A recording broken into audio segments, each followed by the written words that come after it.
হঠাৎ করে একটু যুবক বয়সে দাড়ি রাখছে, এটা না সমালোচনা। এই বয়সে দাড়ি রাখলি বউ পাবি তো, কথা কয় না কেন? দাড়ি রেখে বউ নিয়ে ঘুরতে গেছে, বউরে দেখে সালাম দেয়, আসসালামু আলাইকুম ভাবি কেমন আছেন, সাথে চাচার খবর কি? বাড়িতে এসে বউ রাগ করে, তোমার সাথে বাইরে যাওয়া জানে কেন? কয় আমারটাকে ভাবি আর তোমারটাকে চাচা। যেই বউ নবীর সুন্নত দাড়িকে মহাব্বত করে না, ওই বউ আপনাকে 100% ভালোবাসা দিতে পারে না, কথা বলে ঠিক কিনা?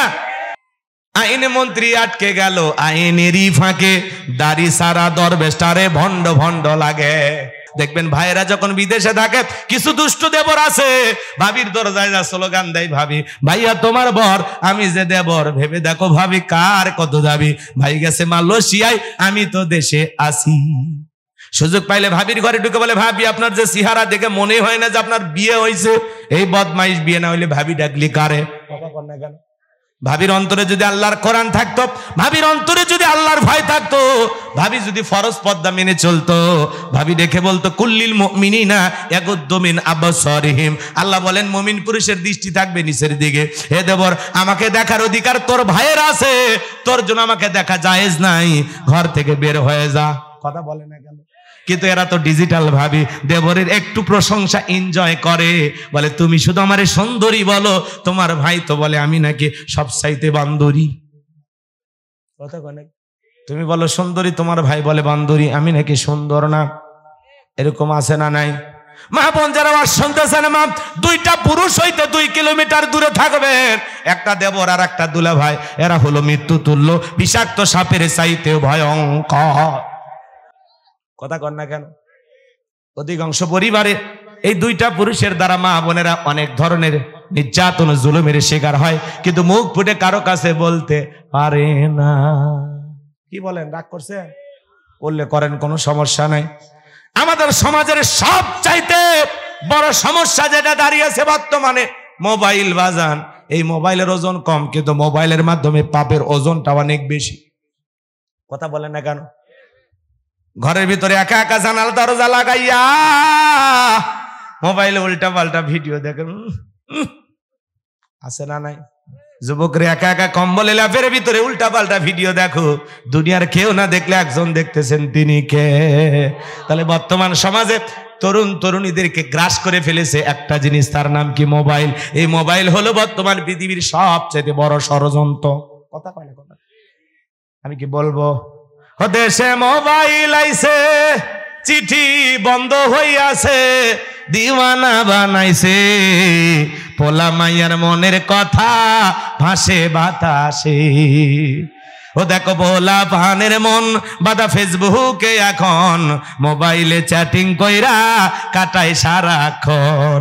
এই মোবাইল পাইয়া দেখো মদনের মাইয়া, এই মোবাইল পাইয়া দেখো রমজানের মাইয়া, কি কাণ্ড ঘটাইছে, স্বামী সংসার রাইখা নাকি পালাইয়া গেছে, স্বামী সন্তান রাইখা নাকি পলাইয়া গেছে। আছে না নাই? 2 বাচ্চার মা, 4 বাচ্চার মা পরকীয়া প্রেম করে আর একটা পরপুরুষের হাত ধরে পালিয়ে যায়। যে নারী পরকীয়া প্রেম করে স্বামী রেখে সন্তান দেখে আর একটা পরপুরুষের হাত ধরে পালিয়ে যেতে পারে, ওটা নারী না, ওটা হলো নারী জাতির কলঙ্ক। এই কথা বলে না কেন? ওটা কি? নারী জাতির কলঙ্ক। পরকীয়ার অভিশাপে হাজারো পরিবার চলতেছে বাজার।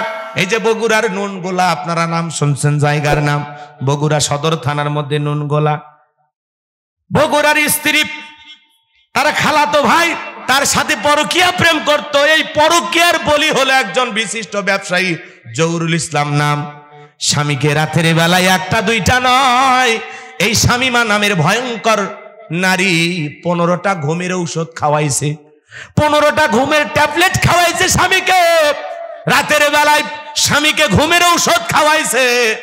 পরকীয়ার প্রেমিক খালাতো ভাই বিপুলকে ডাক দিছে, বিপুল চলে আসো, খেল খতম, তাড়াতাড়ি আসো। বিপুল চলে আসছে। বিপুল এইবার বাড়িতে আসার পরে জহুরুল নামের পরকীয়ায় বলি হওয়া সেই স্বামীটাকে ধরলেন। পাশে একটা বিল্ডিং আছে, খুব বেশি কাজ হয় নাই, বিল্ডিংটা এখনো নির্মাণ করা হয় না, নির্মাণ অবস্থায় আছে। ওই বিল্ডিং এ নিয়ে যায় জহুরুলের মাথা বিল্ডিং এর দেয়ালের সাথে বার বার বার বার আঘাত করেছে। চিন্তা করেন 15টা ঘুমের ট্যাবলেট যারা খাওয়াইছে কি দুনিয়ায় আছে আর? কথা বলেন বাজান। আঘাত করতে করতে বাজান দেহটা ক্ষত বিক্ষত করেছে, নানান ভাবে নির্যাতন করে এই শামিমার বিপুল মিলে জহুরুল নামের এই ভাইটাকে জনমের মতো বিদায় করে দিয়েছে। সেই স্ত্রী আবার স্বামীকে হত্যা করে নিজেই বিভিন্ন আত্মীয় স্বজনের কাছে ফোন করে নাটক সাজাইতেছে, স্বামীকে খুঁজে পাইতেছি না। রাত 10টায় বের হয়ে গেছে, বলে আমার একটা জরুরি কাজ আছে। এই কথা বলে আমার স্বামী বেরিয়ে গেছে, আর আসে নাই। নারীটা দেখতে সুন্দরী আছে বাজান, চিন্তা করেন এই সুন্দরী নারী পরকীয়া প্রেম করে তার ব্যবসায়ী স্বামীকে এইভাবে নির্মম ভাবে ঘুমের ঔষধ খাওয়ায়া হত্যা করেছে বাজান। আজকে পরকীয়ার বলিতে হাজারো পরিবার নিজের হাতে সন্তানকে জবাই করতেছে, নিজের হাতে স্বামীকে জবাই করতেছে। এই পরকীয়ার বলি হচ্ছে সমাজে অসংখ্য পরিবার আজকে বর্তমান সমাজে নষ্ট করেছে। এই পরকীয়ার অভিশাপে হাজারো পরিবার আজকে নিঃস্ব হয়ে পথের ফকির হয়ে যাচ্ছে। কথা বলেন ঠিক কিনা? এই জন্য যারা পরকীয়া প্রেম করে, আমাদের সমাজে যদি আল্লাহর আইন চালু থাকতো, জিনাকার নারী পুরুষের বিচার আল্লাহর কোরআন দিয়ে যদি করা হতো, একটা জিনাকার নারী পুরুষের বিচার যদি আল্লাহর কোরআন দিয়ে করা হতো, বিবাহিত নারী পুরুষ যদি জিনা করে, আল্লাহর আইন আল্লাহর বিধান গর্ত করে পাথর নিক্ষেপ করে করে পৃথিবীর জমিন থেকে বিদায় করে দেওয়া হতো। একজন জিনাকারী নারী পুরুষের বিচারে যদি বাংলার ভূখণ্ডে পাথর মেরে মৃত্যু নিশ্চিত হওয়া পর্যন্ত বিচার করা হতো, বিশ্বাস করেন বাজান বাংলাদেশে পরকীয়া প্রেম থাকতো না, জিনা ব্যভিচার থাকতো না। কথা বলেন ঠিক কি না? আল্লাহর আইন দিয়া জিনাকার নারী পুরুষের বিচার হয় না, এই জন্য পরকীয়ার প্রেম বেড়ে গেছে। ওই নারীকে বলতে চাই, নারী স্বামীকে হত্যা করলি, এখন পরকীয়ার প্রেমিক খালাতো ভাইকে নিয়ে শামিমা জেলখানায়, এখন যা যা যা শান্তির সংসার কর জেলখানায়, সুখে থাকতে ভূতে কিলায় স্বামীরে মারলি, এখন জেলখানায় যায় কি করবি? জেলখানায় যায়া জেলখানার মশা মার, আর তোর অতীত জীবনের কথা চিন্তা করে বুঝবি কত বড় ভুল সিদ্ধান্ত জীবনে তুমি নিয়েছিলে। এ কথা বল নাকি আপনারা? এই জন্য যুবক তোদের পায়ে হাত দিয়ে অনুরোধ করে বলে যায়, এই পরকীয়ার অভিশাপে সমাজগুলো শেষ হয়ে যাচ্ছে। এই জন্য বিবাহের আগে কোনো অবৈধ প্রেম ভালোবাসা করা যাবে না। বিয়ের পরে অন্য কোনো নারী বা পুরুষ একে অপরের সাথে পরকীয়ার প্রেমে জড়ানো যাবে না বাজান। এই পরকীয়া প্রেম আপনাকে জাহান্নামে নিয়ে যাবে। কথা বলে না কেন? স্বামী রাইখা সন্তান রাইখা আর একটা পর পুরুষের হাত ধরে কেমনে ঘোরাফেরা করো মা? স্বামী রেখে সন্তান রাইখা আর একটা পর পুরুষের হাত ধরে কেমনে পালিয়ে যাও?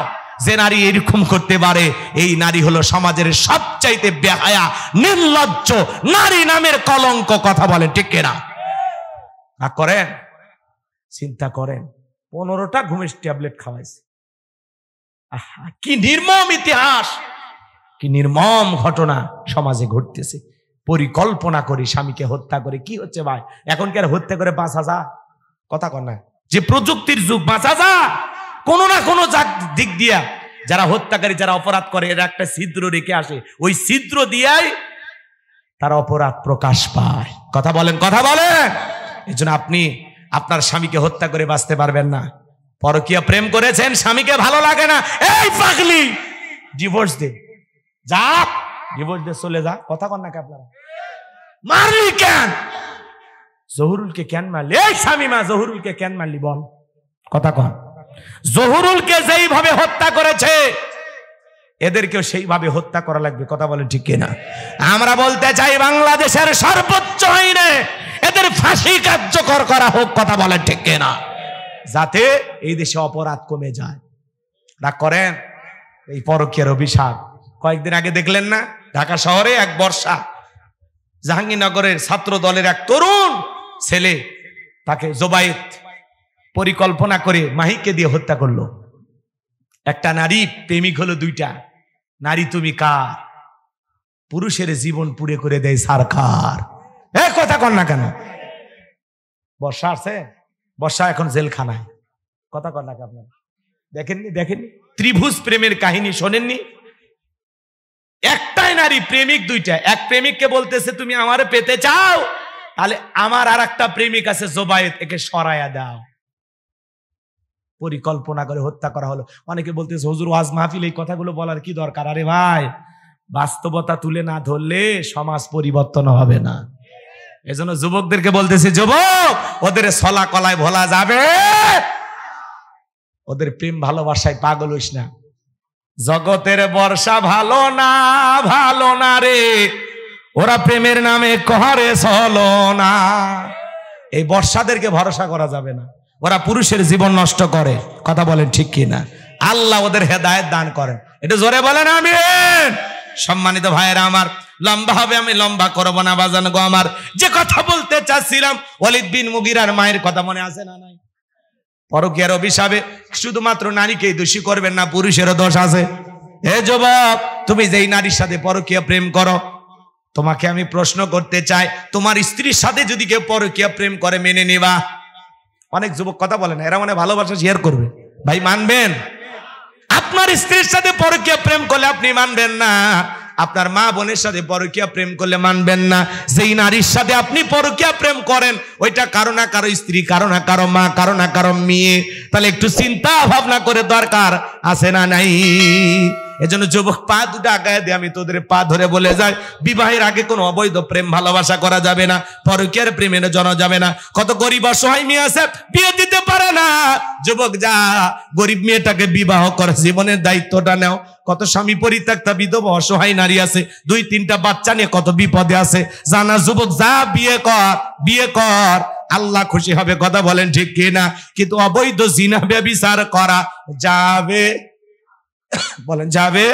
ওয়ালা তাকরাবুজ জিনা। আল্লাহ আমাদেরকে জিনার নিকটবর্তী হতেও নিষেধ করেছেন। এটা ফাহিশা কাজ, অশ্লীল কাজ, মন্দ কাজ, জঘন্য অপরাধ। আল্লাহ যেন আমাদের এই গুনাহ থেকে বেঁচে থাকার তৌফিক দান করেন। একটু চিল্লায় বলেন আমিন। ওয়ালিদ বিন মুগিরার মা বলতেছে, বাবা, তোর বাবা ব্যবসা বাণিজ্যের কাছে এতটাই ব্যস্ত থাকতো, তোর বাবা ব্যবসা আছে না, টাকা আছে না, কিন্তু তোর মায়ের মন বোঝে না। এই বাহার বাড়ির আশেপাশে তোর চাচা ঘুরঘুর করতেছিল, তারে দিয়ে ভালোবাসা বিনিময় করেছিলাম, তার ফলে তোর জন্ম হয়েছে। নবী যে তত্ত্ব দিয়েছে 100% সত্য। তোর বাপ তোকে জন্ম দেয় নাই, তোর জন্ম দিয়েছে তোর চাচায়। আজও পৃথিবীর জমিনে নবীকে গালি দেবে যারা, ওরা অবৈধ, যারা সন্তান, ওরাও বাস্টার্ড, ওদের জন্মের ঠিক নাই। কথা বলেন ঠিক কিনা? তুমি আমারে গালি দাও, মাইনে নেব, আমার বাপকে গালি দাও, মাইনে নেব, আমার দলকে গালি দাও, মাইনে নেব, কিন্তু বিশ্ব নবী হলেন আমাদের কলিজার টুকরা নবী। নবীকে নিয়ে যদি কোনো জালেম বেঈমান কুরুচিপূর্ণ মন্তব্য করে, নবীকে বাজে ভাষায় গালি দেয়, নবীকে নিয়ে অশ্লীল বাক্য প্রয়োগ করে গালি দেয়, আম্মা জান আয়েশাকে গালি দেয়, আম্মা জান খাদিজাকে গালি দেয়, ওই কুলাঙ্গারদের ধরিয়া বুকের ওপরে সইরা জিহ্বা টান দিয়ে ছিঁড়ে কুকুরকে খাওয়ায় দেব। নবীজির অপমান মেনে না, হবে না, হবে না। নবীর জন্য কারা কারা জীবন দিতে প্রস্তুত? হাত তুলে আল্লাহকে দেখান। লিল্লাহি তাকবীর, লিল্লাহি তাকবীর। বিশ্ব নবীর অপমান সইবে না রে মুসলমান, বিশ্ব নবীর অপমান, বিশ্ব নবীর অপমান। লিল্লাহি তাকবীর। হাত নামান আমার ভাইয়েরা। নবী হলেন আমাদের কলিজার টুকরা। কথা বলেন ঠিক কিনা? নবীকে গালি দেবে আর ওই নাস্তিক বেঈমানকে আমরা ছেড়ে দেব? নবীকে যারা গালি দেবে, নবীকে নিয়ে যারা কুরুচিপূর্ণ মন্তব্য করবে, বাংলাদেশের আইন অনুযায়ী এই দেশে তাদের মৃত্যুদণ্ড নিশ্চিত করতে হবে। মাঝে মাঝে কোন কুলাঙ্গার দেখলেন না? কয়েকদিন আগে এক কুলাঙ্গার আল্লাহর কোরআনে লাথি মেরেছে। আমরা বলতে চাই, যে পা দিয়ে আল্লাহর কোরআনে লাথি মেরেছে, ওই পা কেটে ফেলতে হবে। যেই বিচারপতি শামসুদ্দিন মানিক আল্লামা সাইদি হুজুরকে মৃত্যুদণ্ডের রায় দিয়েছিল, আমরা বলতে চাই, ওই একই ট্রাইব্যুনালে বিচারপতি মানিককেও মৃত্যুদণ্ডের রায় দিতে হবে। এরা এদেশের 116 জন আলেমের তালিকা করে দুদকের কাছে জমা দিয়েছিল। আমার মতো গাইবান্ধার ভাঙ্গা বক্তা, রোল নাম্বার ছিল 23, সিরিয়ালে আমার নাম্বার কত গো? রাগ করেন? ওরা আমাদেরকেও তালিকায় রেখেছিল। যারা আলেমদের তালিকা করেছেন, আজকে বিনা তালিকায় জেলখানায় পাঠাইয়া দিয়েছেন, তিনি কি? সব আল্লাহর খেলা। কথা বলে ঠিক কিনা? পলকের ঝলক গেল, পলকের ঝলক গেল, থামিয়ে নেটের চাকা, ওদের সারা দেশটা এখন লাগে ফাঁকা ফাঁকা। কোথায় গেল সংসদেতে মমতাজের গান, কোথায় গেল হযরত বলা শামীম ওসমান? 70 রাকাত তাহাজ্জুদ পড়তো, বিরাট বড় আল্লাহর ওলি ছিল। 5 আগস্টে ভাগ্যে কি আছে 24 সালে আল্লাহর ওলিরা জানতো না। কথাকে বুঝতে পারছেন বাজান? লম্বা হবে, আমি লম্বা করবো না। মাইক পালে বলতো খেলা হবে। আজকে পুরো বাংলাদেশের মাঠ পরে আছে, কিন্তু শামীম ওসমান ওবায়দুল কাদের মতো খেলোয়াড় নাই। খেলোয়াড় না থাকলে তো খেলা জমে না। আসেন আসেন, কথা কেন? আচ্ছা, এই দেশের মানুষ না ওনারা, আসলে সমস্যা কি? আসুক, কি কথা বলেন না? রাগ করছেন আপনারা? সামনের দিকে যায় বাজান। এই জন্য আল্লাহর আইন চালু করতে চায় না। স্বাধীনতার 54 বছর কেটে গেল, প্রত্যেক বছর প্রধানমন্ত্রী হয়েছে মুসলমান। নামাজের ন্যূনতম বিল বাংলার পার্লামেন্টে কোন নেতা পাস করে নাই। এজন্য বাজান, সমাজে যদি চুরি বন্ধ করতে চান, খুন ধর্ষণ টেন্ডারবাজি চাঁদাবাজি যদি বন্ধ করতে চান, আল্লাহর আইন ছাড়া এই জমিনে শান্তি প্রতিষ্ঠিত করা যাবে না। বলেন তো, জমিনে শান্তি কায়েম করতে হলে লাগবে কার আইন? এই জমিনে আল্লাহর আইন চালু হোক। কারা কারা চান? 2 হাত তুলে আল্লাহকে দেখান। লিল্লাহে তাকবীর, লিল্লাহে তাকবীর। সৎ যোগ্য লোকের শাসন চায়, কোরআন সুন্নাহর আইন পার্লামেন্টে দেখতে চায়। আল্লাহ এই জমিনকে ইসলামের জন্য কবুল করো, জোরে বলেন আমিন। কথা কি ভুলে গেছেন বাজান? নামাজ নামাজের মতো আদায় করলে আল্লাহ রিজিকের ব্যবস্থা করে দেবেন। আর 2 নাম্বার, সকল দিক দিয়ে আল্লাহ তাআলা আপনাকে আমাকে একটা নিরাপদ জীবন উপহার দেবেন। বলুন আল্লাহু আকবার। তাহলে ফাসল্লি লিরাব্বিকা, রবের উদ্দেশ্যে সালাত, নামাজ হবে একমাত্র কার জন্য? আর একটু জোরে বলেন, কার জন্য? 2 নাম্বার হলো ওয়ানহার। ওয়ানহার মানে কুরবানি করা, নিজের আমিত্বকে কুরবানি করা, অহংকারকে কুরবানি করা, নিজের ভিতরে থাকা পশুসুলভ আচরণকে কুরবানি করা। আমার ভাইয়েরা, সময়কে কুরবানি করা, জানমালকে কুরবানি করা। কুরবানি করা মানে খালি গরু ছাগল জবাই করা না। আমাদের সমাজে 7 জন ভাগে গরু কেনে, 4 জন দড়ি ধরে টানে, পেছন থেকে 3 জন ঠেলে, এমন একটা গরু নিয়ে আসে যেই গরুর ওপরে বয়স্ক ভাতা ওয়াজিব। বাজে ভাইস্তে, বস বস, হয়ে গেছে হয়ে গেছে, বসেন বসেন। রাগ করতেছেন আপনারা? কুরবানির ওয়াজ আপনাদের ইমাম সাহেব করবে, আমি করব না। এমন দুর্বল গরু নিয়ে আসে না, হাড় সব দেখা যায়। কুরবানির স্থান পর্যন্ত হাঁটে যাওয়ার শক্তি নেই, কোলে করে নিয়ে যায়। হুজুর বলতেছে, চাচা এত দুর্বল গরু জবাই করে না। কয় হুজুর, ওপরে হাত দেখা গেল, ভিতরে গোস্ত সেট করা আছে। ওই গরুগুলো জবাই করবেন, গোস্ত টান দেবেন, এর থেকে দোষ চাইছে যাবে, সারে দেবেন, আবার আলতাফনগর আসবে। খালি স্প্রিং করে, সাবান যায় না, কথা কন। এই জন্য এরকম দুর্বল গাভী জবাই করলে হবে না। আল্লাহ বলেন তাসুরুন নাযিরিন, চমৎকার হুষ্টপুষ্ট দেখতে সুন্দর এমন একটা গাভী জবাই করা লাগবে। পারবো তো ইনশাআল্লাহ? এদিক খেয়াল করেন, যারা কুরবানি দিবেন 3টা জিনিস খেয়াল রাখবেন। 1 নাম্বার, নিয়ত সহিহ। ইন্নামাল আমালু বিন্নিয়াত, প্রত্যেকটা কাজ নিয়তের উপরেই নির্ভরশীল। অনেকে বলে হুজুর কুরবানি না দিলে ছেলে মেয়ে মানুষের গোস্তের দিকে তাকা থাকবে, অতএব কিস্তি তুলে হলেও দেময় দেময়। হুজুর আছে না নাই? নতুন মেয়ের বিয়ে দিছে, জামাই বাড়িতে গোস্ত না পাঠালে মান সম্মান থাকবেই না, অতএব সুদের উপরে টাকা নিয়ে হলেও কুরবানি দেবই। কথা কয় না? আপনার কুরবানি হবে, আপনার নিয়তি তো গোস্ত খাওয়া। অনেকের লোক দেখানো কুরবানি করে, 2-4 লাখ টাকার গরু নিয়ে এসে রাস্তায় বাঁধে রাখে। কার কুরবানি? কয় উমুকের কুরবানি। কত দেখেছে? কয় 4 লাখ। কয় ঠকেন না জিতছেন? কয় ঠকার মানুষ আমি, পিছনের 1 রানেই তো 4 মন গোস্ত নিয়ে এসে গোস্তের হিসাব করে। এরকম লোক আছে না নাই? আমার ভাইরা গভীর মনোযোগ দিয়ে কথাগুলো শুনে যান বাজান। 1 নাম্বার হলো নিয়ত সহিহ, কুরবানি আল্লাহর জন্য। 2 নাম্বার হলো আপনার ইনকামটা হালাল হওয়া লাগবে। সুদের টাকা, ঘুষের টাকা, হারাম উপার্জনের টাকা দিয়ে কুরবানি দিলে হবে না। আল্লাহ পবিত্র, তিনি পবিত্র বস্তুকে ভালোবাসেন। আর 3 নাম্বার হলো, এদিক খেয়াল করেন, ফাসল্লি লিরাব্বিকা ওয়ানহার, নামাজ পড়া লাগবে যেই রবের জন্য, কুরবানিও হবে সেই রবের জন্য। আগে নামাজ পড়ো, তারপরে কুরবানি করো। নামাজি হয়ে কুরবানি দেওয়া লাগবে। আর দিব তো ইনশাআল্লাহ? আর একটু জোরে বলেন, দেব তো ইনশাআল্লাহ? 3 নম্বর আয়াতে আল্লাহ রাব্বুল আলামিন বলেন, ইন্না শানিয়াকা হুয়াল আবতার। আল্লাহু আকবার। আমার আল্লাহ ডেকে বলেন, নবী যারা আপনাকে লেসকানের মাংস বলে, আপনি কষ্ট মনের মধ্যে নেবেন না গো নবী, কষ্ট মনের মধ্যে নেবেন না। আপনার সন্তানগুলোকে শিশুকালে নিয়েছে, এজন্য মনের মধ্যে কষ্ট নেবেন না। ওই আবুল হাকুব বা সাইবা, ওদের বংশে বাতি জ্বালানো কেউ থাকবে না। নবী আপনার ছেলে সন্তানগুলোকে আমি আল্লাহ ওঠায় নিয়েছি, কষ্ট মনের মধ্যে নেবেন না। এই পৃথিবীর জমিনে আপনাকে মহাব্বত করার, আপনাকে ভালোবাসার কোটি কোটি রুহানি সন্তান পাঠাবো, যারা আপনার জন্য জীবন দিতে প্রস্তুত হয়ে দেব। হযরতে বেলাল দেখে বলে, উমাইয়া পার্থিব কোন সম্পদের বিনিময়ে বেলাল তার ঈমান বিক্রি করবে না। বলেন আল্লাহু আকবার।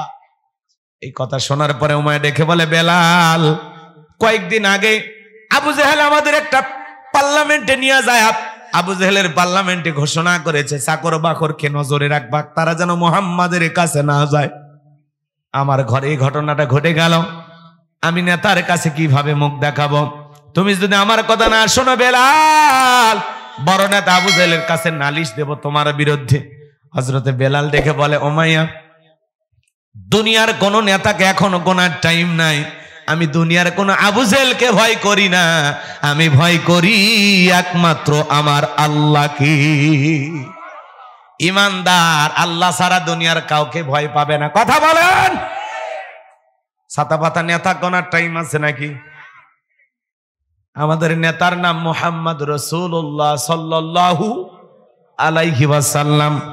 আমাদেরও নেতা আছে, সামনে যায় কথা বললে মজা পাবেন। যুবক যারা আছো নিরাশ হয় না, শোনা তোমাদের জন্য স্পেশাল কিছু আলোচনা না শোনায় বাড়িতে যাব না। তোমাদের জন্য কিছু আলোচনা মাথার মেমোরিতে সেভ করা আছে, সময় মতো ডাউনলোড দিয়ে শোনায় দেব ইনশাআল্লাহ। মা বোনদের জন্য ওই কিছু আলোচনা হবে, বিশেষ করে যে সমস্ত মা বোনেরা সাপের মতো বেকা হয়ে চলে, কথা কয় না, আঁকা বাঁকা পথে চলে, স্বামীর ডাল বাদ দিয়ে অন্য ডালে পাখির মতো উড়ে বেড়ায়, ওই সমস্ত মা বোনদেরকে আজকে ওয়াজের মাধ্যমে সোজা করা হবে। বাঁকা চলা যাবে না, সোজা করা লাগবে। খালি একটু অপেক্ষা করেন। চাচা কি ঘটনা ঘটে গেছে সমাজে জানে, একটু অপেক্ষা করেন, পরে বলতেছি। আমার ভাইয়েরা দিল দিয়ে কথাগুলো বোঝার চেষ্টা করে যান। যে কথা বলতে চাচ্ছিলাম বাজান, উমাইয়া দৌড়ে চলে গেল আবু জেহেলের বাড়িতে। যা বলে, নেতা সংবাদ খুব খারাপ। কি হয়েছে? বলে, আমার বাড়ির কৃতদাস বেলাল কালেমা পড়ে মুসলমান হয়েছে। তাই নাকি? বলে, হ্যাঁ। ঠিক আছে, যাও আমি আসতেছি। আবু জেহেলের কিছু সাঙ্গ পাঙ্গ ক্যাডার মাস্তান ছিল, যাদের কাজই হলো মুসলমানদের উপর নির্যাতন, জুলুমের স্টিম রোলার চালানো। আজও তাম পৃথিবীতে জালেমদের বিশেষ একটা বাহিনী থাকে, যাদের কাজই হলো টুপিওয়ালা দাড়িওয়ালা ইসলাম আলাদেরকে টার্গেট করে করে হত্যা করা, বিদায় করা। কথা বলেন। আবু জেহেল তার বাহিনী নিয়ে চলে আসছে। দেখে বলে, বেলাল এইদিকে আয়। হযরতে বেলাল আসলেন। আবু জেহেল দেখে বলে, বেলাল রে, আমি তোর পার্সোনাল ভাবে মহাব্বত করি, তোর উপরে বিশেষ একটা নজর ভালোবাসা আমার কাজ করে। বেলাল, এসব কি শুনছি? তুমি নাকি আব্দুল্লাহর বেটা মুহাম্মদ সাল্লাল্লাহু আলাইহি সাল্লামের কাছে কালেমা পড়ে মুসলমান হয়েছো। এখনো সময় আছে বেলাল, মুহাম্মদ সাল্লাল্লাহু আলাইহি সাল্লামের ধর্ম ত্যাগ করে আবারও বাপ দাদার পূর্বপুরুষের ধর্মে ফিরে আসো। বেলাল দেখে বলে, বোঝায় কোনো লাভ হবে না। আমি গতকাল রাত্রিতে নবীজির হাতে হাত রেখে কালেমা পড়ে মুসলমান হয়েছি। আবু জেহেল ডেকে বলে, বেলাল তুমি যদি চাও উটদুম বা ছাগলের মালিক তোমাকে বানায় দেব, থাকার জন্য ভালো ঘরের ব্যবস্থা করে দেব। ও বেলাল তুমি যদি চাও ব্যবসা বাণিজ্য করবা, দিরহাম টাকা পয়সা যা লাগে দেব। বেলাল তুমি চাইতে দেরি, তোমার চাহিদাটা পূরণ করতে আমরা দেরি করব না। হযরতে বেলাল ডেকে বলে, আবু জেহেল রে, দুনিয়ার সব সম্পদ যদি আমি বেলালকে দিতে চাও, দুনিয়ার সব সম্পদ ছাড়তে রাজি, বিশ্ব নবীর কালেমা ছাড়তে রাজি নাই। বলেন আল্লাহু আকবার। আবু জেহেল ডেকে বলে, বেলাল এত বড় লোভনীয় প্রস্তাব দিলাম, রাজি হইলি না। আজও পৃথিবীর জমিনে দেখবেন বাজান, বেলালের উত্তরসূরি যারা আছে এদেরকে টাকা দিয়া কেনা যায় না, কিন্তু মুনাফিক মার্কা মুসলমান যারা টাকার কাছে বিক্রি হয়, তারা টাকা পাইলে ওরা বাতিলের পাছাটা গোলাম হয়, টাকার জোরে ফতুয়া ঘোরে। কথা কয় না? টাকা পাইলে ফতুয়া এদিক সেদিক হয়ে যায়, টাকা পাইলে নেতার পাছাটা গোলাম হয়ে যায়। এক প্যাকেট বিরিয়ানি দিয়ে মোল্লা কেনা যায়। এক প্যাকেট বিরিয়ানি খায় কয়, ম্যাডাম আপনি জান্নাতি। এরকম হুজুরও সমাজে আছে না? নাই? রাগ করেন নাকি আপনারা? এই জন্য বাজান, বেলালের উত্তরসূরি যারা হবে তারা টাকার কাছে বিক্রি হবে না, কিন্তু মুনাফিকদেরকে দিনে কয়েকবার কেনা যায়, কয়েকবার বিক্রি করা যায়। কথা বলেন, আছে না মুনাফিক? নাম ধরা লাগবে, আপনার বুঝার লাগবে, আপনি চেনেন না। টুপি দাড়ি আলেম ওলামা, এরপরে এত বড় গাদ্দার হয় কেমনে মানুষ? সামান্য একটু লোভ লালসা নিয়ে গাদ্দার হয়ে গেছে সব। ইসলাম প্রতিষ্ঠিত করার জন্য সবাইকে ঐক্যবদ্ধ হওয়া লাগবে, আর ভেদাভেদ করা যাবে না, কাদা সরাসরি করা যাবে না। খানকার পীর, মাদ্রাসার মুহতামিম, মসজিদের খতিব সবাই মিলে ঐক্যবদ্ধ হয়ে আগামীতে এই জমিনে ইসলাম প্রতিষ্ঠিত করতে হবে। কথা বলা ঠিক না? ভেদাভেদ করার কোনো সুযোগ নাই, সবাই মিলে ঐক্যবদ্ধ হওয়া লাগবে। যত বিচ্ছিন্ন থাকবেন তত মার খাবেন। কথা বলেন না কেন? আজকে সুবিধাবাদ জিন্দাবাদ কিছু হুজুর আছে না নাই? তালে তাল মিলাইতেছে, এদের কপালেও দুঃখ আছে। ওরা তো জানে না, বাতিলেরা ভোটের আগে বলবে হুজুর দোয়া করেন। যেই হাত দিয়ে মুনাজাত করবে নেতার জন্য, নির্বাচনের আগে যেই নেতার জন্য যে হাত দিয়ে দোয়া করেছে, নির্বাচনের পরে ওই হাতে হাত করা পড়াবে, কারণ এরা গাদ্দার। এ কথা কন না, এরা কি আপনাকে ব্যবহার করতেছে, আপনি টের পাচ্ছেন না। কখন যে ডাস্টবিনে ছুঁড়ে মারবে সেদিন বুঝবেন যে নাকে এত গন্ধ আসতেছে কেন। আল্লাহ হেদায়েত দান করেন, শুভ বুদ্ধির উদয় হওয়ার তৌফিক দান করেন। এটা জোরে বলেন না আমিন। আমরা যেন বাতিলের পাচাটা গোলাম না হই, আল্লাহ হেদায়েত দান করেন। সম্মানিত ভাইয়েরা, আমার দিল দিয়ে কথাগুলো বোঝার চেষ্টা করবেন। আবু জেহেল ডেকে বলে, বেলাল রে সোজা আঙ্গুলে ঘিউ না উঠে আঙ্গুলে একটু বাঁকা করা লাগবে। এই কথা বলে যুবকদের লেলিয়ে দিল। এ যুবকের দল বেলালকে চাবুক দিয়ে পিটানো শুরু করো। হযরত বেলালকে চাবুক দিয়ে পিটানো শুরু করা হলো। ওরা যত জোরে চাবুক মারে, বেলাল তত জোরে আল্লাহর নামের জিকির করে। চাবুক মারতে মারতে কালো চামড়াগুলো ফেটে রক্ত ঝরা শুরু হয়ে গেল। আবু জেহেল ডেকে বলে, বেলাল চাবুক দিয়ে পিটাইতে পিটাইতে কালো চামড়া গুলো ফেটে রক্ত ঝরতেছে রে বেলাল, তবু কি নবী মুহাম্মাদের কালেমা ছাড়বি না? হযরতে বেলাল ডেকে বলে, আবু জেহেল রে মারতে মারতে যদি মেরেও ফেলে দাও, জীবনটা দিতে রাজি, নবীজির কালেমা ছাড়তে রাজি নাই। বলেন আল্লাহু আকবার। এইবার আবু জেহেল ডেকে বলে, যুবকের দল বিলালের পায়ে রশি দিয়ে বাঁধো, উঠের পায়ের সঙ্গে বাঁধো। হযরতে বেলালের পায়ে রশি লাগায় উঠের পায়ের সঙ্গে বাঁধা গোল। মরুময়ের উত্তপ্ত গরম বালিতে ছেঁচড়াইয়া ছেঁচড়াইয়া নিয়া ঘোরা গোল। আরবের বালিগুলি এত গরম বাজান, সাল দিলে মুড়ি হয়ে যাবে।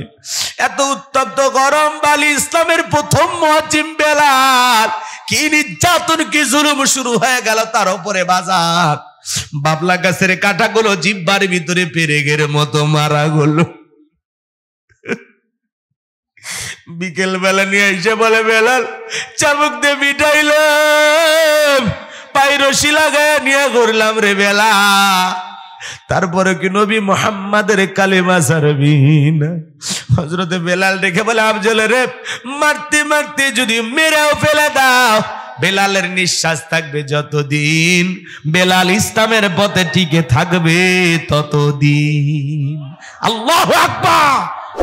ইমানের দৃঢ়তা কেমন, ইমানটা কত মজবুত ছিল, সুবহানাল্লাহ বলেন। আবু জেহেল ডেকে বলে, যুবকের দল যাও, বড় একটা পাথর নিয়ে এসে বেলালের বুকের উপরে চাপা দাও। বিশাল বড় একটা পাথর নিয়ে এসে হযরতে বেলালের বুকের উপরে চাপা দেওয়া হলো। আবু জেহেল মনে করলো পাথরে চাপার আঘাতে বেলাল মারা যাবে, এই কথা ভেবে কাফেরা চলে গেল।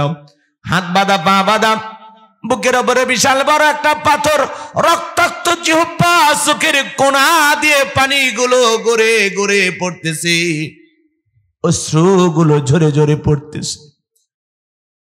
রক্তাক্ত জিহ্বাটা নাড়াইয়া বেলাল আল্লাহর জিকির করে আর ডেকে বলে, আল্লাহ তুমি তো সে আল্লাহ, ইব্রাহিমের জন্য যদি নমরুদের আগুনকে ফুলের বাগান বানায় দিতে পারো, আল্লাহ তুমি কি পারো না বেলালের বুকের পাথরটাকে তুলার মতো নরম বানায় দিতে? বুকের উপরে পাথর থাকার কারণে তুমি মালিকের জিকিরি করতে বড় কষ্ট হয়, আল্লাহ তুমি কি পারো না বেলালের বুকের পাথরটাকে তুলার মতো নরম বানায় দিতে? হযরতে বেলাল দোয়া করতে দেরি, আসমানের মালিক আল্লাহ দোয়া কবুল করতে দেরি করে নাই। বেলালের বুকের পাথরটাকে আমার আল্লাহ তুলার মতো নরম বানিয়ে দিয়েছে। বেলালের নিঃশ্বাসের সাথে পাথর ওঠে আর নামে। আশিকে রাসূল বেলাল, নবীর পাগল বেলাল, নবীকে কতটা ভালোবাসতেন জানেন?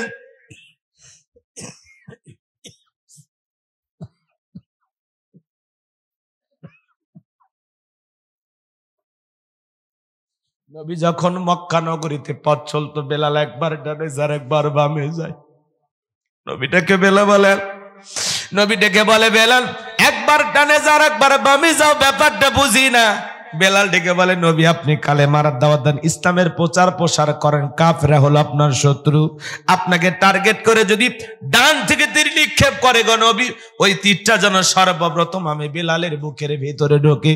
আবার বাম দিকে যায়, মনে মনে ভাবি ওরা যদি বাম থেকে তীর নিক্ষেপ করে গো নবী, ওই তীরটা যেন সর্বপ্রথম আমি বেলালের বুকের ভিতরে ঢোকে। আমি বেলাল মারা গেলে ইসলামের ক্ষতি হবে না, আপনি নবী মারা গেলে ইসলাম আর মাথা উঁচু করে সামনের দিকে দাঁড়াতে পারবে না। নিজের জীবনের বিনিময়ে বিশ্ব নবীকে আগলায় রাখতেন বেলাল। বলুন আল্লাহু আকবার। ছোট্ট একটি কথা বলে দিয়ে যাই বাজান, নবীজি যেদিন ইন্তিকাল করেছিলেন, বেলাল ছোট্ট বাচ্চার মতো ফুফিয়ে ফুফিয়ে কান্না করে, দাড়ি ভিজে যায় চোখের অশ্রু দিয়া। বেলালকে কেউ থামাইতে পারে না বেলালের কান্না। সাহাবায়ে কেরাম কাঁধে হাত বুলাইয়া বুকে জড়ায় নিয়া সান্ত্বনা দিয়া বলে, বেলাল এভাবে কান্না করো না, ভেঙে পড়ো না। বেলাল কারো কথা শোনে না, ছোট্ট বাচ্চার মতো ফুপিয়ে ফুপিয়ে কান্না করে আর বলে না, আমি আর জীবনে কোনোদিন আজান দেব না, আমি আজান দেওয়ার পরে বিশ্ব নবী ইমামতির মুসল্লায় দাঁড়াবে না, আমি বেলাল আর কোনোদিন আজান দেব না। নবী আমাকে এতিম বানায় চলে গেল, আমি এখন কার পিছে ঘুরবো? কে আছে দুনিয়ায়? বেলাল হাউমাউ করে কাঁদে। সোমবারের দিনে বিশ্ব নবী ইন্তেকাল করেছিলেন, বুধবারের দিনে তামাম পৃথিবীর উম্মতকে কাঁদিয়া মদিনার সবুজ গম্বুজের নিচে আপনার আমার প্রিয় নবী, কলিজার টুকরা নবীকে শায়িত করা হলো বাজান। হযরত বেলাল আর মদিনায় থাকলেন না, মনের কষ্ট নিয়ে চলে গেলেন। 6টা মাস অতিবাহিত হয়ে যায়, বেলাল আর মদিনায় আসে না। নবীজি ঘুমের ঘরে স্বপ্নে বেলালকে ডেকে বলে, বেলাল দূর দূরান্ত কত মানুষ দেশ বিদেশ থেকে আমি নবীর কবরের পাশে দাঁড়ায় সালাম দেয়, ও বেলাল আয় আয় মদিনায় আয়, একবার আইসা আমি নবীকে সালাম দিয়া যা।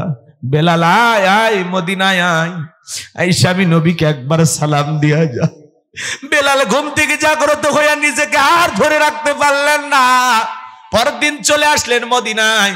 সাহাবায়ে কেরাম দেখে খুশি হয়ে গেছে, সবাই ডেকে বলে, বেলাল দাও না একবার আজান দাও, কতদিন হয়ে গেল তোমার কণ্ঠে আমরা আজান শুনতে পাই না।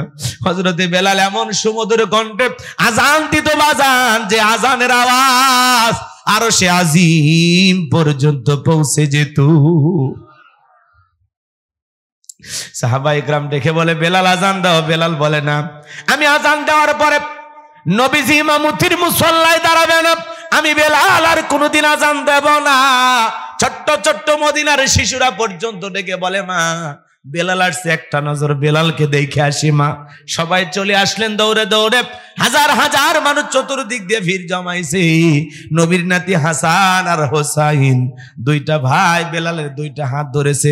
হোসাইন যখন হাতটা ধরে ডেকে বলে, নানু ভাই, ও নানু ভাই, নানাও চলে গেছে, তুমি আমাদের ছেড়ে চলে গেছো, কতদিন হয়ে গেল নানু ভাই তোমারে দেখি না, তোমার কণ্ঠে আজান শুনতে পাই না। ও নানু ভাই দাও না একবার আজান দাও, আমি হোসাইন একটু তোমার আজান শুনতে চাই। বেলাল তো জানে নবী হোসাইনকে কতটা ভালোবাসে। বেলাল হোসাইনের চেহারার দিকে তাকায় দেখে, মনে হয় মদিনার নবীর ছবিটা ভাইচা উঠছে।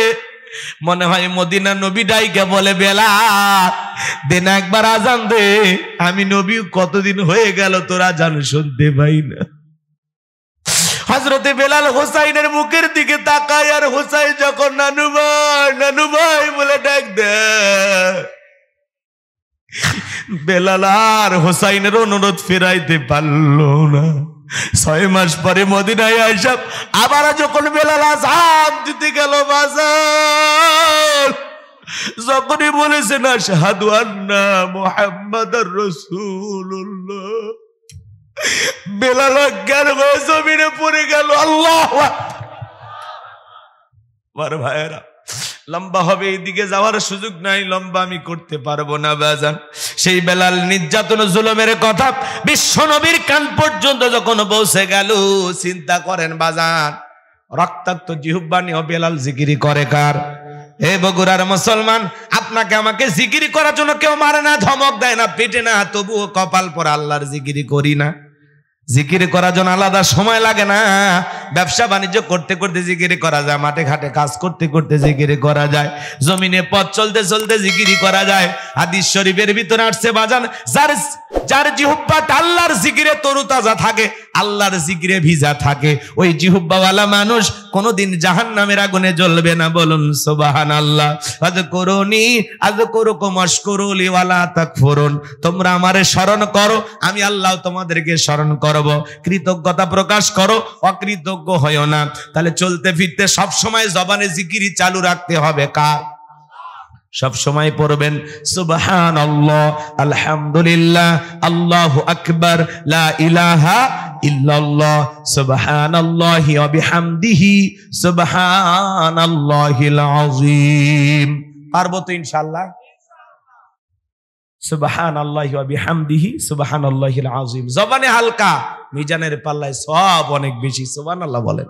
সম্মানিত ভাইরা আমার, হযরতে বেলালের নির্যাতন জুলুমের কথা বিশ্ব নবীর কান পর্যন্ত যখন পৌঁছে গেল, নবী দেখে বলে, আবু বকর, বেলালের কষ্ট আমার আর সহ্য হয় না, যাও যাও তুমি আমার বেলালের জন্য একটা কিছু করো। হযরত আবু বকর সিদ্দিক রাদিয়াল্লাহু তাআলা আনহু কয়েক গুণ দাম বেশি দিয়ে গোলামীর জীবন থেকে হযরত বেলালকে আজাদ করলেন, মুক্ত করলেন। বলুন আল্লাহু আকবার। আর একটু জোরে বলেন না আল্লাহু আকবার। এই যখন ইসলামের অবস্থা, একদিকে সন্তান হারানোর ব্যথা, অন্যদিকে সাহাবায়ে কেরামদের উপর নির্যাতন জুলুম, এই জন্য নবীজির মনটা ভীষণ খারাপ, মুখটা মলিন, চোখের কোনা দিয়ে অশ্রু ঝরতেছে। নবীর যখন মন খারাপ, নবীকে সান্ত্বনা দেওয়ার দায়িত্ব কার?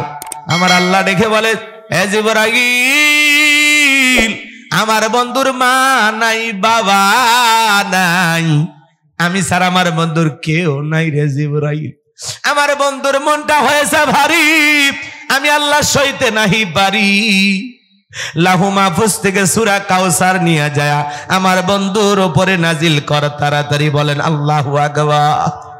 আল্লাহ তার হাবিব মুহাম্মদ সাল্লাল্লাহু আলাইহি সাল্লামকে কতটা ভালোবাসতেন জানেন? আম্মা জান খাদিজাকে হারাইয়া, চাচা আবু তালিবকে হারাইয়া রাসূল যখন কষ্ট পাইতেছিলেন, মনে মনে অনেক দুঃখ পাইতেছিলেন, তখনই তো মেরাজ হয়েছিল। কথা কয় না, কথা আসমানে নিয়ে যায় বন্ধুকে সান্ত্বনা দিয়েছিলেন, তিনি কে? আমার নবী বলে, ও আনাস, আমার মনটা কেন খারাপ তোমরা জানো কি? তোমার মুস্কি হাসি দেওয়ার কারণ, এই মাত্র আসমান থেকে জিবরাইল এসে আমার উপরে সূরা কাউসার নাজিল করলো। নবী তখন মুস্কি মুস্কি হাসলেন আর সাহাবায়ে কেরামদের সামনে সূরা কাউসার তেলাওয়াত করে শুনিয়ে দিলেন। ও বগুড়ার বাবাজিরা, আরেকবার জবান ছেড়ে সবাই তেলাওয়াত করুন, ইন্না আ'তাইনাকাল কাউসার ফাসাল্লি লিরাব্বিকা ওয়ানহার ইন্না শানিয়াকা হুয়াল আবতার। আল্লাহু আকবার। কষ্ট হচ্ছে আপনাদের? কোরআন পড়তে মজা লাগে না? জোরে বলেন, মজা লাগে না? কোরআন যদি পড়তেই না জানেন তো মজার কি বুঝবেন? এই সূরা, যার কণ্ঠ যেরকম, যার কণ্ঠ যত ভালো, তার কণ্ঠ দিয়ে কোরআন শুনতে তত বেশি মধুর লাগে। কোরআন টেনে পড়লেও মজা লাগে, জোরে পড়লেও মজা লাগে, মাঝামাঝি সুরে পড়লেও মজা লাগে। কোরআনের ভিতরে আল্লাহ এমন একটা আকর্ষণ দিয়েছেন, কিয়ামত পর্যন্ত আকর্ষণ কমবে না। সুবহানাল্লাহ বলেন।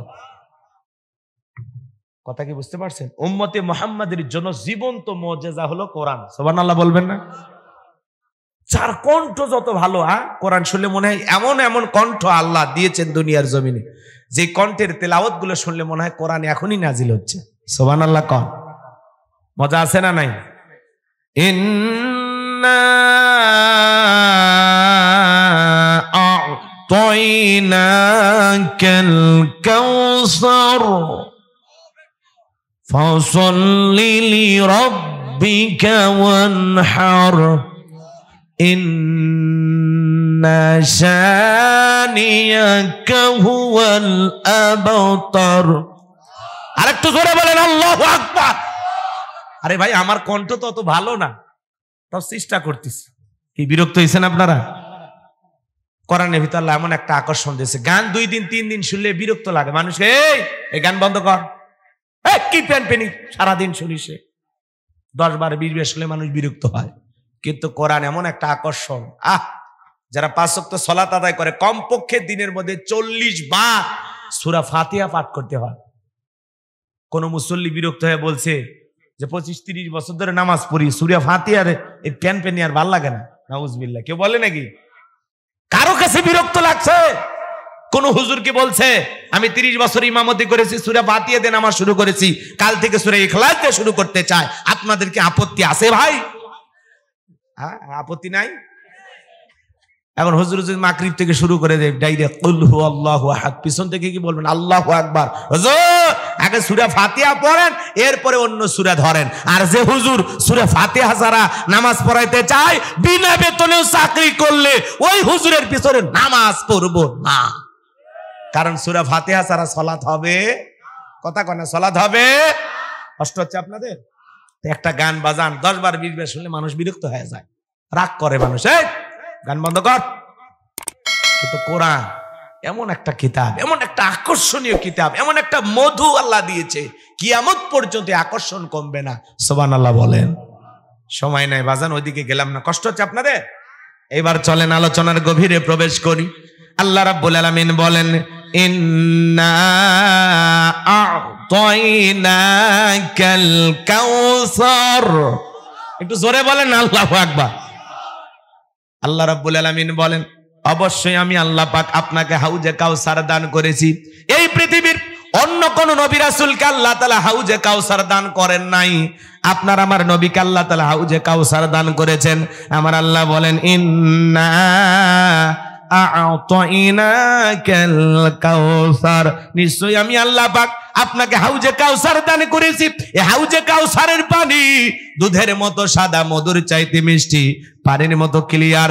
ওই কঠিন কিয়ামতের ময়দানে যেদিন বিচার দিবস কায়েম হয়ে যাবে, বিচার দিবসের একদিন হবে 50,000 বছরের সমান। ওই কঠিন কিয়ামতের ময়দানে বেঈমানদের জিহ্বা নাভি পর্যন্ত ঝুলে আসবে, জমিনটা তামার জমিন হয়ে যাবে, পাহাড় পর্বত নদী নালা খাল বিল বিল্ডিং ইমারত কোনো কিছু থাকবে না। কুল্লু মান আলাইহা ফান, এই পৃথিবীর জমিনের সবকিছু আল্লাহ তাআলা ধ্বংস করে দেবেন। ওই কঠিন কিয়ামতের ময়দানে আমার ভাইয়েরা বিচার দিবস যেদিন কায়েম হয়ে যাবে, কিয়ামতের মাঠটা কত কত কঠিন, কত ভয়ঙ্কর, যেদিন কেউ কারো উপকারে আসবে না, কেউ কারো পরিচয় দেবে না। ইয়াউমা ইয়াফিরুল মারউ মিন আখি ওয়া উম্মিহি ওয়া আবি ওয়া সাহিবাতিহি ওয়া বানি, যেদিন ভাই ভাইয়ের কাছ থেকে পালিয়ে যাবে, মাতা পিতা সন্তানদের কাছ থেকে পালিয়ে যাবে, স্ত্রী স্বামীর কাছ থেকে পালিয়ে যাবে, কেউ কারো উপকারে আসবে না। যেদিন আল্লাহর আরশের ছায়া ছাড়া আর কোনো ছায়া থাকবে না, ওই ছায়ার ভিতরে আল্লাহ পাক 7 শ্রেণীর মানুষকে ছায়া দান করবেন। এটা হলো কিয়ামতের ময়দানে আল্লাহ তৈরি করা ভিআইপি গ্যালারি। এই গ্যালারিতে আল্লাহর সেই সমস্ত ভিআইপি বান্দারা জায়গা পাবে। চিৎকার মেরে বলুন সুবহানাল্লাহ।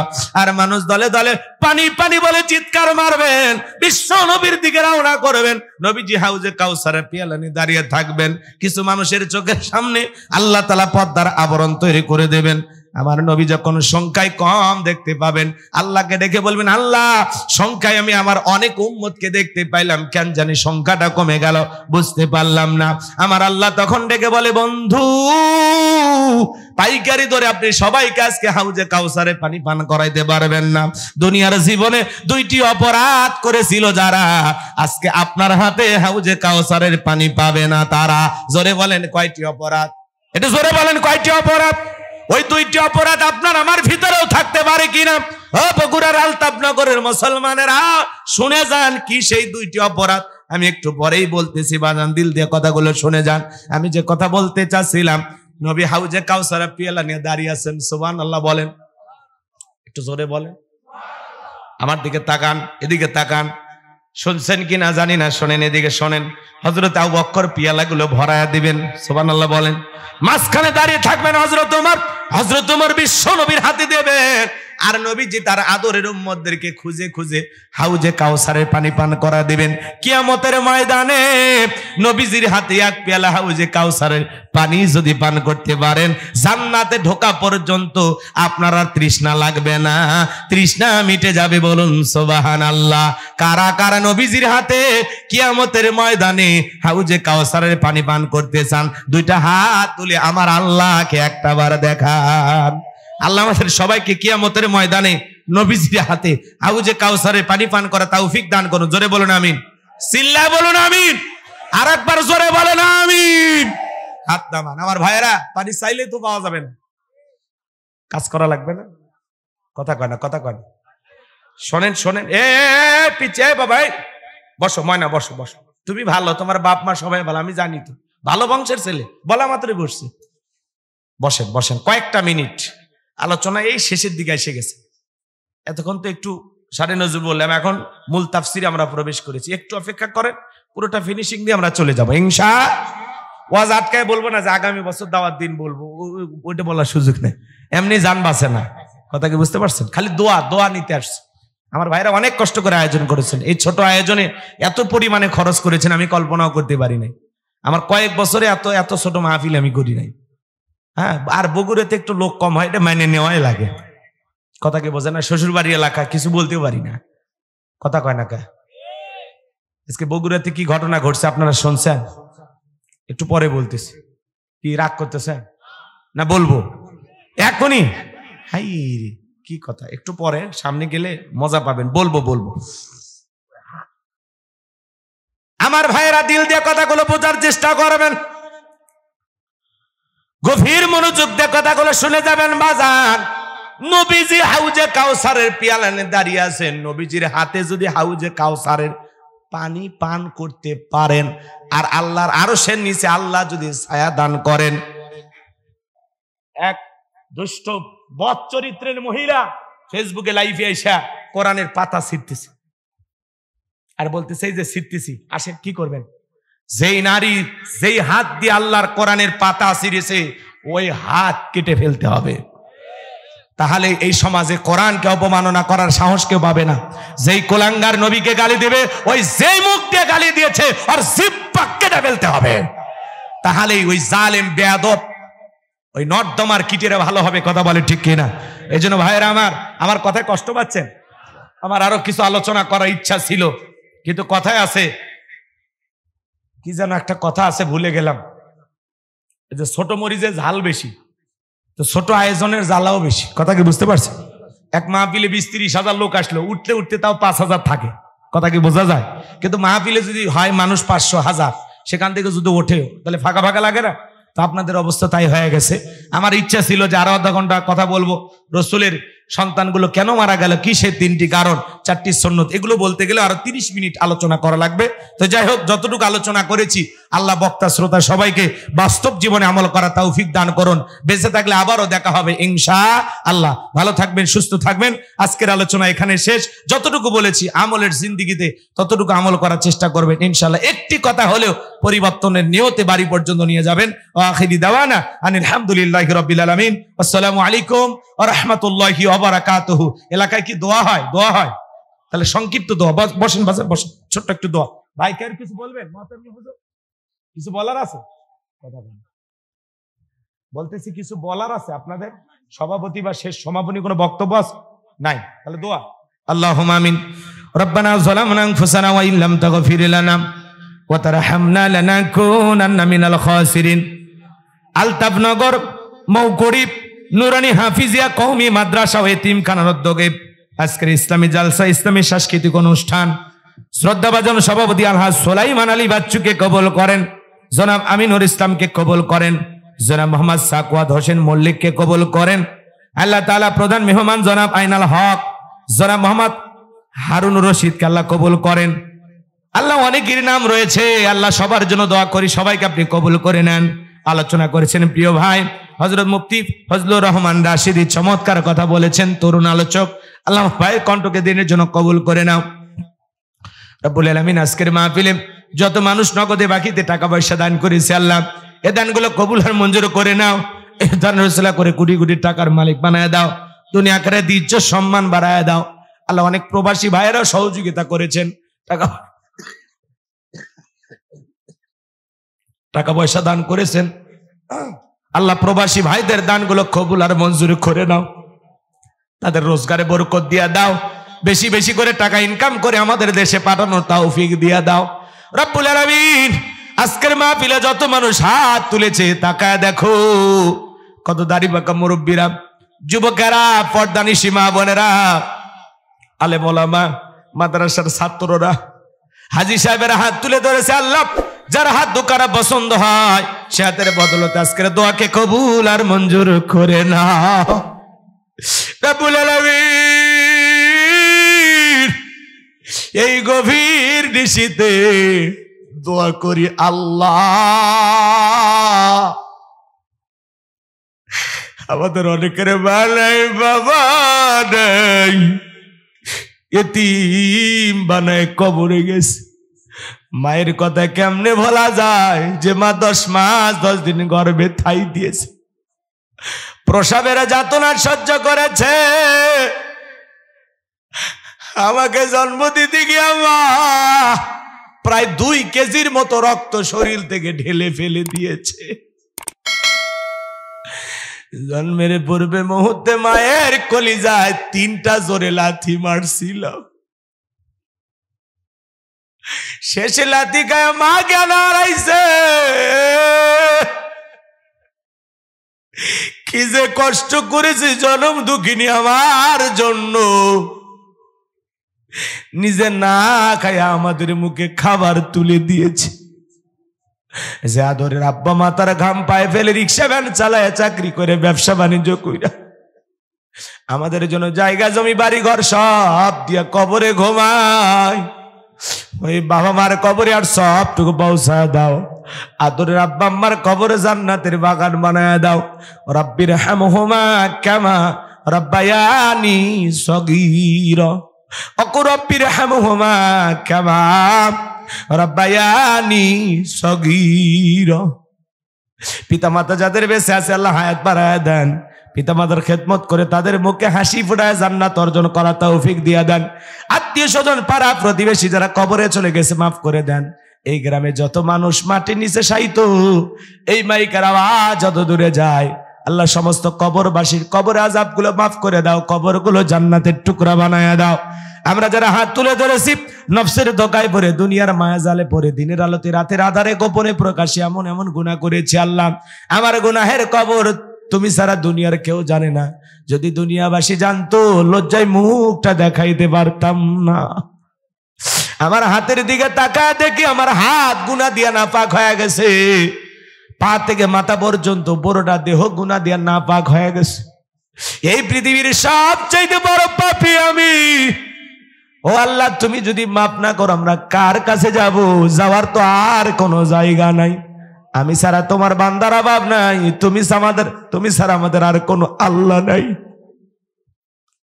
আল্লাহ আমাদের সকলের তামাম জিন্দিগির অপরাধ গুলো মাফ করে দাও, আমাদের তামাম জিন্দিগির গুনাহগুলো ক্ষমা করে দাও। তুমি রহমান, তুমি রহিম, ওয়া আনতা আরহামুর রাহিমিন, ওয়া আনতা আরহামুর রাহিমিন। তোমার অনেক দয়া, তুমি অনেক দয়ালু আল্লাহ। আমাদের সকলের তামাম জিন্দিগির গুনাহগুলো মাফ করে দাও। ওই কঠিন ভয়ঙ্কর জাহান্নামের আগুন থেকে আমাদের মুক্তি দাও। দুনিয়ার একটু তাপে ফ্যান লাগে, এসি লাগে, কত কিছু গরম থেকে বাঁচার জন্য ব্যবহার করি। ওই জাহান্নামের ভয়ঙ্কর আগুন হাজার হাজার বছরও জ্বালাইছো, কেমনে সহ্য করব? ক্ষমতা আমাদের নাই। একটা সেকেন্ডও জাহান্নামে আমরা থাকতে পারবো না গো মালিক। ওই জাহান্নামের আগুন থেকে আমাদের সবাইকে আপনি মুক্তি দান। রব্বানা সরিফান্না আযাবা জাহান্নাম ইন্না আযাবাহা কানা গরামা। রব্বানা আতিনা ফিদ দুনিয়া হাসানাতাও ওয়া ফিল আখিরাতি হাসানাতাও ওয়া কিনা আযাবান নার। আল্লাহ, আমাদের সবাইকে আপনি ক্ষমা করে দেন, মাফ করে দেন আল্লাহ। আল্লাহ আমাদের সবাইকে আপনি মাফ করে দেন। আল্লাহ ওই কঠিন জাহান্নামের আগুন থেকে মুক্তি দাও আল্লাহ। আদর করে বান্দা আল্লাহ মোদের বানাইয়া কেমনে দিবা জাহান্নামে ফেলিয়া। হে জীবনে না করিলাম বন্দেগি, গুনাহ করে কাটাইলাম জিন্দেগি। তওবা করে আবার তওবা ভাঙ্গিলাম, অবশেষে খাঁটি তওবা করিলাম। আল্লাহ আমাদের সকলের তামাম জিন্দেগির গুনাহগুলো মাফ করে দাও, ওই কঠিন জাহান্নামের আগুন থেকে মুক্তি দাও। আজকের মাহফিলে যত মানুষ দান করেছে আল্লাহ কবুল করো। আল্লাহ আমার আতিককে কবুল করো, শাহাদত ভাইকে কবুল করো, আব্দুর রহিম ভাইকে আল্লাহ কবুল করো, আমার কলিজার টুকরা বকর সিদ্দিককে আল্লাহ কবুল করো, আমার সামিলকে আল্লাহ কবুল করো, আমার কলিজার টুকরা সন্তানদেরকে আল্লাহ তুমি কবুল করে নাও। আল্লাহ পরিবার পরিজনদেরকে নামাজি বানায় দাও। আমরা যারা হাত তুলে তুলেছি সূরা কাউসার থেকে যে তাফসীর শুনেছি আল্লাহ বাস্তব জীবনে এই তাফসীর আমাদের আমল করা তৌফিক দিয়া দেন। আল্লাহ আমাদের সবাইকে 5 ওয়াক্ত নামাজ মসজিদে গিয়ে জামাতের সহিত আদায় করা তৌফিক দিয়া দেন। আল্লাহ তাআলা আমাদের ইবাদত বندگی সব যেন আপনাকে রাজি খুশি করার জন্য হয়, এমন ইবাদত বندگی আল্লাহ জমিনে করার তৌফিক দিয়ে দেন। আমার মা বোনদেরকে নামাজি বানায় দেন, পর্দা করা তৌফিক দিয়ে দেন, স্বামীর খিদমত করা তৌফিক দিয়ে দেন, তাদের দাম্পত্য জীবনকে হযরত আলী আর ফাতেমার মতো ভালোবাসা দিয়ে ভরপুর করে দেন। লাইটিং মাইটিং পোস্টার ব্যানার ডেকোরেটর ভাইরা সহ যারা যেভাবে সহযোগিতা করেছেন সবাইকে দুনিয়া আখিরাতের উত্তম জাযা দান করেন। আগামী বছর আরো বড় পরিসরে মাহফিলটাকে সাজানোর তৌফিক দিয়ে দেন।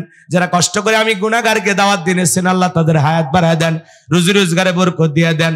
আল্লাহ এই মাদ্রাসাকে কাল কিয়ামত পর্যন্ত কবুল করেন। মাদ্রাসার যত সমস্যা আছে আল্লাহ তোমার গায়বী খাজানাদারে ব্যবস্থা করো, মাদ্রাসার জায়গার ব্যবস্থা করে দাও, এলাকাবাসীর দিল মাদ্রাসার প্রতি নরম বানায় দাও। আল্লাহ এই মাদ্রাসাকে দাওরা হাদিস পর্যন্ত কবুল করে নাও, মাদ্রাসার ওস্তাদ ছাত্রদের কবুল করে নাও। আল্লাহ এই দ্বীনি প্রতিষ্ঠানটাকে আল্লাহ এলাকার মধ্যে আলোকিত করে দাও। সুবহান রাব্বিকা রাব্বিল ইজ্জাতি আম্মা ইয়াসিফুন ওয়া সালামুন আলাল মুরসালিন ওয়ালহামদুলিল্লাহি রাব্বিল আলামিন। আল্লাহ জীবনে একটাবার বাইতুল্লাহ যাওয়ার তৌফিক দিও, রাসূলের রওজার পাশে দাঁড়িয়ে সালাম দেওয়ার সুযোগ করে দিও। আল্লাহ আজকের মাহফিল থেকে দোয়া করি আল্লাহ যেই মাসে মরণ দেবা মাসটা যেন রমজান মাস হয়, যেই দিনে মরণ দেবার দিনটা যেন জুমার দিন হয়, নামাজের সিজদারত অবস্থায় মৃত্যু দিও, কোরআন পড়তে পড়তে মৃত্যু দিও, ইসলামকে প্রতিষ্ঠিত করার জন্য রাজপথে জীবনটা বিলানোর তৌফিক দিও। সর্বসকে একটাবার দেখতে যায় বাংলাদেশ কোরআন দিয়ে চললে কেমন দেখা যায়, একটাবার এই জমিনকে কোরআন আর ইসলামের জন্য কবুল করে নাও, একটাবার এই জমিনকে কোরআন আর ইসলামের জন্য কবুল করে নাও। আল্লাহ জমিনের সকল অশান্তি দূর করে শান্তির ফয়সালা করে দাও। দেশি বিদেশি সকলের চক্রান্ত ষড়যন্ত্রের হাত থেকে আমাদের প্রিয় মাতৃভূমি বাংলাদেশের লাল সবুজের পতাকাকে আল্লাহ রক্ষা করো। সুবহান রাব্বিকা রাব্বিল ইজ্জাতি আম্মা ইয়াসিফুন ওয়া সালামুন আলাল মুরসালিন ওয়ালহামদুলিল্লাহি রাব্বিল আলামিন। মৃত্যুর সময় দয়ার নবীর চাঁদ মুখখানা দেখতে দেখতে আমাদের জবানে জারি করে দিও লা ইলাহা ইল্লাল্লাহু মুহাম্মাদুর রাসূলুল্লাহ সাল্লাল্লাহু আলাইহি ওয়াসাল্লাম। আসসালামু আলাইকুম ওয়া রাহমাতুল্লাহি ওয়া বারাকাতুহু।